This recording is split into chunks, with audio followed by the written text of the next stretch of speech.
Hi, this is Rakesh Roy and watching our technology. In this video, we will show you how to fix your device missing important security and quality fix in Windows 10.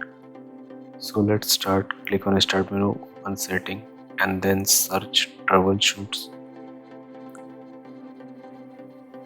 Okay, once open, click on Advanced Troubleshoot.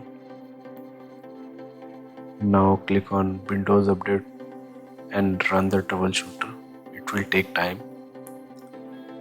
Once done, if it is not working, click on Start menu, search Services,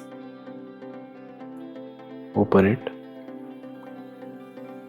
and then search Windows Update.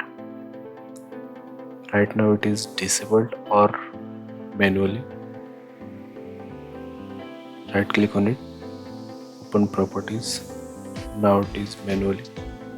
Select automatically and then apply and OK. After this, you just need to reboot your machine. It will fix your issue. Thanks for watching. See you in the next video.